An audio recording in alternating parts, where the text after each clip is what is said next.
guess while we wait for a DPS, I can just do that. So for Resto Druid, we'll just do that one first. Q-set, Swiftman heals an additional X for each periodic healing effect on the target. I think this is really lackluster. I mean, I guess it can be nice in certain situations. But I think Swiftman gets the job done like a lot of the time. When you press it, the person usually doesn't need more healing after that. Usually it's because they take damage after you heal them with the Swiftman, not they have so much damage taken that you need Swiftman and something else to heal them. But with the 4-set, Swiftman heals 4 nearby allies for 25% of the healing done. This makes the overhealing portion like at least beneficial in the fact that like it may end up being really powerful. This is like all just up to how it ends up turning out, because it could be really, really strong, the 25% of the healing done. If you like stack a bunch of hots on one person, it could be like a full group heal. And in a raid, it'd be like 5 players just get topped off with a Swiftman.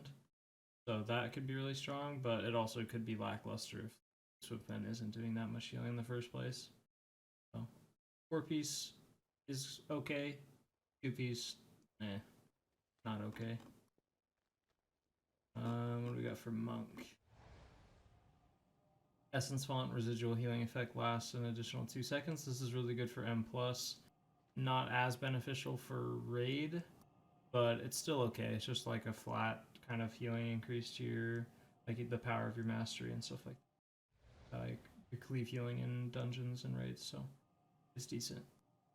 And then drinking Thunder Focus Tea drops a rune on the floor that increases all your healing done while standing in it. This is potentially really good. It depends when you're using Thunder Focus Tea. I haven't raided on a monk in a while, but in M, I guess in M+, I feel like it would definitely be beneficial because you're usually pressing Thunder Focus Tea when you're trying to get like double Rising Sun kick out, so it's usually during more healing intensive moments. In raid though, I feel like you use Thunder Focus Tea a lot like early on before you start doing a lot of healing. I use it to kind of ramp up for Renewing Mist, but then again, if you're using it for like free Vivify cast in raid, then it could potentially be really good. So this is like another one where it's like really dependent on how much extra healing it actually gives you. Paladin, I'm not like a theory crafter myself, but I think this may end up being like really strong. Some people are saying if you go Necrolord, there's a way to have like infinite wings right now. So I guess we'll see how that plays out. So you get 2 Light of Dawns from casting Word of Glory. It's okay. Really good for raid, not so good for M+, since Light of Dawn isn't that beneficial, but if it's gonna heal for 50% more and cast twice, then obviously that's nice. And then reduce cooldown on wings can be good. It depends how much we're able to reduce it, because this is each target hit 100% chance, so that's you're reducing it by 10 seconds every cast of Light of Dawn. So if you assume you spam Light of Dawn, you could probably get like, I want to say close to like 30 seconds to a minute off the cooldown. So if you can make it a 1-minute wings, very strong. If it's only like a minute and a half, it's not going to be good. But a minute and a half would only be 3 casts if you hit 5 targets. So you could definitely do more than that.